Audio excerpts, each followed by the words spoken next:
simplesmente, hoje, isso não é mais uma política institucional. A Força-Tarefa da Lava Jato acabou e as pessoas deixam de ver tudo o que precisava ser feito. A questão é, quantas pessoas o Supremo Tribunal Federal condenou até hoje na Lava Jato? Porque, vejam, os mais poderosos são os primeiros que têm que ser responsabilizados. São os primeiros. Se você não tiver responsabilização deles, eles vão continuar na vida pública e eles vão se tornar exemplos de políticos. Quando eles têm que ser o exemplo do político que fracassou, não o exemplo do político que deu certo.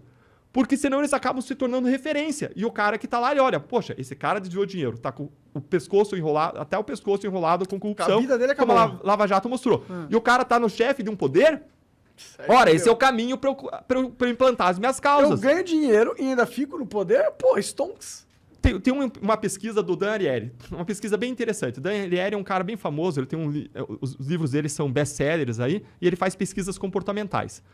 E o Dan Ariely, ele fez uma pesquisa em que ele colocava vários alunos para responderem matrizes matemáticas, 20 matrizes matemáticas, dava um tempo, 5 minutos para resolver, e pagava 50 centavos de dólar por questão resolvida para aquelas pessoas. Primeiro ele fez o experimento para ver quantas questões em média que as pessoas respondiam. Dava umas 4 questões, a pessoa ia lá, checava as questões, estavam certas, o cara ganhava o pagamento, 2 dólares, né, 4 questões em média, e ia embora. Aí depois ele fez esse experimento permitindo que existisse desonestidade. Como que ele fazia? A pessoa respondia, ia lá atrás da sala, triturava, ia pro examinador lá na frente e falei, acertei tantas.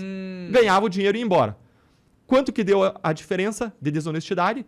Pulou de 4 para 6 em média, respondidas corretamente, as pessoas declaravam, dentre 20 questões. Tá? Aí ele começou a variar. Não foi tanto. Até que não foi tanto. E ele depois vai lançar uma tese sobre isso, uma teoria sobre isso. E aí, depois ele fez várias variações. Por exemplo, ele fez experimento no Canadá, nos Estados Unidos, em Israel, de um lado, e fez experimentos em lugares como China, Índia, Itália, que são países reconhecidos como países mais corruptos. Adivinhem se a média de trapaça aumentou ou não. Aumentou? Não aumentou. Não aumentou? Não aumentou. Aí ele fez o seguinte, ele aumentou o valor pago. Aumentou de 50 centavos, foi aumentando até 10 dólares.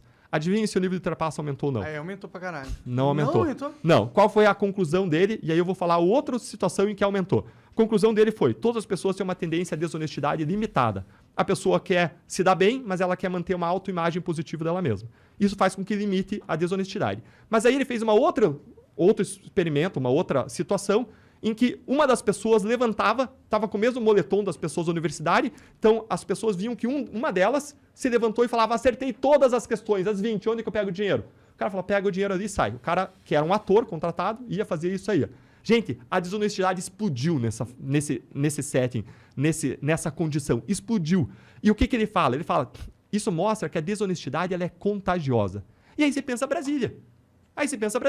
A desonestidade é contagiosa. Aí o cara vê grandes políticos corruptos como grandes líderes com poder, e o cara se contamina pelo ambiente. Lembra do experimento de Ash que a gente falou antes, do cara falando das linhas, né? Mas o cara vai com a manada, e o cara vê grandes líderes praticando corrupção, alcançando posições de poder. E o problema é que o Supremo não tira essas pessoas da posição de poder. Essas pessoas têm que ser excluídas da posição de poder. As pessoas têm que ser investigadas, processadas, têm que ser as primeiras a serem inocentadas ou condenadas e ir para a cadeia. Mas o problema é que isso não acontece. Aí você perpetua as pessoas no poder que praticam corrupção e aí você tem aquele círculo vicioso. Posições de poder geram propina, que gera mais eleição, que gera mais propina, porque o cara reinveste parte do dinheiro no seu negócio, né? Na campanha eleitoral, e você tem uma perpetuação do sistema. É um círculo vicioso que a gente tem que quebrar. E qual é a grande vantagem do momento hoje? Que talvez mude um pouco o cenário pessimista que você via antes, Monark. É que a gente sabe como funciona. A gente sabe como funciona, a gente sabe como o esquema roda. Ainda existe, né? A gente sabe quem quer quem. Exatamente, os esquemas existem. Eles não vão parar até que a gente consiga mudar a realidade, porque os incentivos e desincentivos continuam existindo. A impunidade continua existindo. As pessoas que ocupam posição de poder continuam lá, reocuparam posições de poder. E as condições do sistema político, campanhas caríssimas eleitorais, uma dificuldade de renovação, continua lá. E aí eles criam um fundo eleitoral bilionário, que é dado para quem? 64, 67% do valor do fundo eleitoral vai para quem? Vai para 7% dos candidatos que já tiveram no poder, que eram deputados e senadores no momento ou já foram antes. Isso estimula a perpetuação dos mesmos. É como você falou, cartas marcadas. E isso traz a importância da pequena doação eleitoral.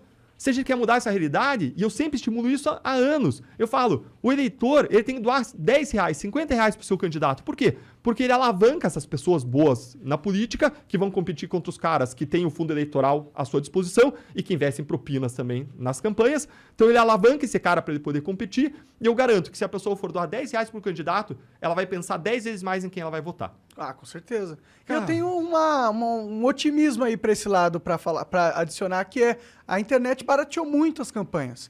Eu acredito que os próximos políticos que vão se eleger não são os caras que gastam milhões em jornal, TV ou até ads na própria internet. São aquelas pessoas que criam um engajamento dentro dos algoritmos. O que é isso?